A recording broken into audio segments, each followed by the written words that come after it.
अस्सलाम वालेकुम भैया, मैं हूं रेहान कनाडा से। उम्मीद है आप लोग सब खैर खैरियत से होंगे। जैसे कि आजकल आपको पता चल रहा है कि अमेरिका कनाडा की जो टैरिफ की जो वॉर चल पड़ी है, यानी कि एक तजारती जंग का जो एक आगाज़ हो चुका है, और दोनों तरफ कुछ समझ में नहीं आ रहा कि होगा क्या। जो जो कॉमन मैन है, जो जो आम एक जो शहरी है हमारी तरह, यहाँ के कनाडा के रहने वाले और अमेरिका के रहने वाले, वो लोग बहुत ज़्यादा इस चीज़ को लेकर परेशान है, क्योंकि कनाडा और अमेरिका दो ऐसी कंट्री थी जिनको हमेशा एक ही समझा जाता था। और ये दोनों कभी जो है जैसे कहते हैं कि अपने आप को आयरन ब्रदर्स कहा करते थे। यानी इनके बारे में कायदे आज़म तक का एक हमारे 1948 में उनकी एक स्पीच मौजूद है, जिसमें उन्होंने कहा था कि भाई जब इंडिया और पाकिस्तान अलग हो गए थे, तो उन्होंने कहा था कि हम दोनों अलग तो हो गए, लेकिन मैं ये चाहता हूँ कि हम दोनों इस तरीके से रहें जिस तरीके से कनाडा और अमेरिका रहते हैं। सोचे 1948 में कायदे आज़म ने ये बात कही थी कि भाई हम इंडिया और पाकिस्तान जो है अमेरिका और कनाडा की तरह रहें। लेकिन वो चीज़ चलती रही, लाइक टुडे, लाइक पिछले डोनाल्ड ट्रम्प साहब के आने से पहले तक ये चीज़ चलती रही। लेकिन जब आए तो उन्होंने आते ही जो टैरिफ का ऐलान करा, उन्होंने कहा कि भाई 25% में टैरिफ लगाऊंगा। और उसके बाद जो कनाडा ने रिटेलिएट किया, उन्होंने रिएक्ट किया। उन्होंने कहा कि भाई हम इस चीज़ को एक्सेप्ट नहीं करेंगे, क्योंकि डोनाल्ड ट्रम्प साहब ने साथ में कंडीशन और ये रखी कि भाई या तो आप हमारी जो है 51 स्टेट बन जाएं और एक हमारा एक स्टेट की तरह रहें, और कनाडा का जो प्राइम मिनिस्टर होगा वो एज ए गवर्नर रूल करेगा यहाँ पर। तो कनाडा की जो पॉलिटिशियंस हैं, जो पॉलिटिकल पार्टीज हैं और यहाँ की जो लोग हैं, उन्होंने लाइक एक बड़ा स्पॉन्टेनियसली इस चीज़ को रिजेक्ट किया और इसके अगेंस्ट जो है अपनी आवाज़ उन्होंने उठाई। तो इस चीज़ को लेकर काफ़ी चलता रहा। डोनाल्ड ट्रम्प साहब अभी तक 2 चांसेस कनाडा को दे चुके हैं, लेकिन अब उन्होंने कहा कि 7 अप्रैल से जो है यहाँ पर टैरिफ लगा दिया जाएगा। उसके रिटेलिएशन के अंदर और उसके रिएक्शन के अंदर कनाडा भी ये सब कुछ करने जा रहा है। और यहाँ पर मैं कई जगह पे बोर्ड्स भी देख रहा हूँ कि जी सोशल मीडिया के ऊपर भी बहुत चल रहा है कि बायकॉट टेस्ला, क्योंकि टेस्ला सबसे बड़ा जो है अमेरिका का इस वक्त ब्रांड है। कनाडा में यहाँ पर हर तीसरी चौथी गाड़ी जो टेस्ला की नज़र आती है। तो ये कनाडा के पास भी बहुत कुछ आंखें दिखाने को है, लेकिन इतना नहीं है जितना हम समझ रहे हैं। बिकॉज अमेरिका की बहुत बड़ी इकॉनमी है, दुनिया की नंबर 1 इकॉनमी है, बहुत वहाँ पे बाइंग पावर है लोगों के पास। तो ये सारी सब चीज़ें चल रही हैं, दोनों तरफ से जो सियासी बयान भी आ रहे हैं, कुछ छोटे मोटे एक्शंस भी लिए जा रहे हैं। अब यहाँ पे देखें, मैम यहाँ पर जो है मिनरल वाटर में लेकर आता था नेस्ले का, जो नेस्ले मुझे पिछले 2 हफ्ते से किसी स्टोर के ऊपर अवेलेबल नहीं है, नाइदर ना फूड बेसिक्स के ऊपर, ना मेट्रो के ऊपर, ना ही वॉलमार्ट पे। तो वहाँ पर अब दूसरे पानी आ गए, वहाँ पर ये चीज़ अवेलेबल हो रही है।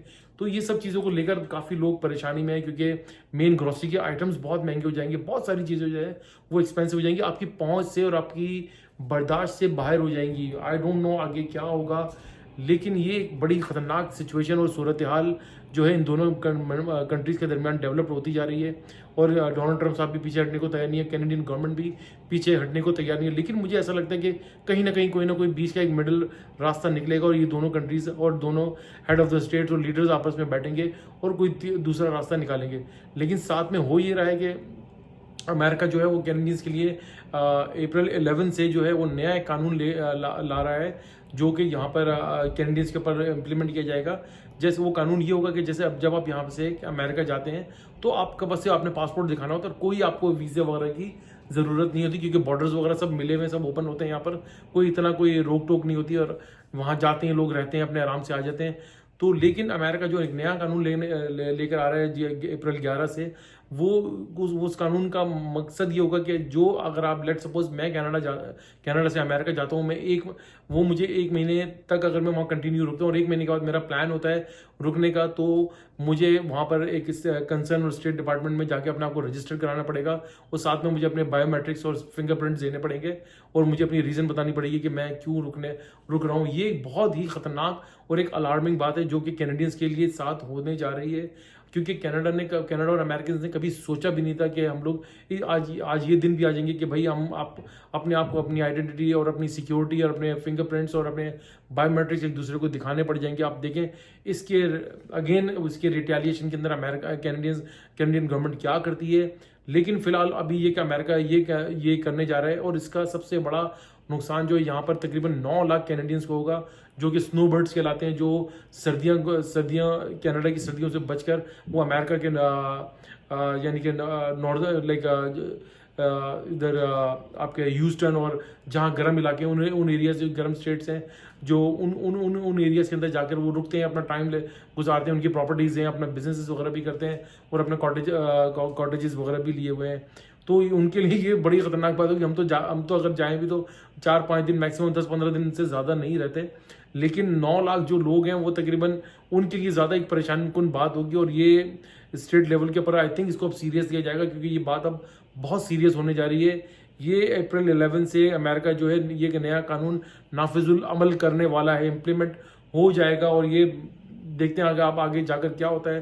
तो कनाडा और अमेरिका की वॉर जो अनप्रडिक्टेबल थी, वो कहा जाता था कि भाई ये दो ऐसे सगे भाई हैं जो कभी इनकी ज़िंदगी में कभी लड़ाई नहीं हुई, लेकिन अब ये लड़ाई सामने आ गई है। और अब देखें आगे आगे क्या हालात क्या बताते हैं, क्या होता है, अमेरिका क्या रिएक्शन लेता है और कनाडा क्या रिएक्शन दिखाता है, कितने टैरिफ्स एक दूसरे के ऊपर लगाते हैं। तो ये कोई इतनी ज़्यादा लॉन्ग रन कर चलने वाली कहानी है नहीं, लेकिन आई होप कि मैं ये दुआ भी है कि ये साथ आपस में बैठें और कोई दूसरा रास्ता निकालें। ये आपस की लड़ाई से ये एक कॉमन मैन और एक बिजनेस जो छोटा मोटा कारोबार करते हैं वो लोग बहुत मारे जाएंगे। और यहाँ पर कनाडा में तो ऑनेस्टली मैं बताऊँ तकरीबन मोर देन 70-80% जो प्रोडक्ट्स हैं वो अमेरिकन ही हैं। यहाँ पर जितने ब्रांड्स हैं, वॉलमार्ट है, कॉस्को है, वो सारा का सारा अमेरिकन ब्रांड ही है भाई। तो आप आई डोंट नो कि कनाडा क्या सोच के इतने बड़े बड़े पंगे ले रहा है अमेरिकन से, और क्यों अपने आप को क्या दिखाना चाह रहा है। या तो इसी ये पॉलिटिकल स्टंट्स हैं, या अपने मसल्स दिखा रहे हैं। आपके पास इतने मसल्स हैं नहीं भाई, इतने ना दिखाएं, बैठ के आराम से नेगोशिएशन करें, रास्ता निकालें, जो वो कह रहे हैं कुछ उनकी सुने, कुछ अपनी सुनाएं और कुछ अपना बीच का एक रास्ता निकालें। दोनों एक दूसरे का हाथ पकड़ के चलें।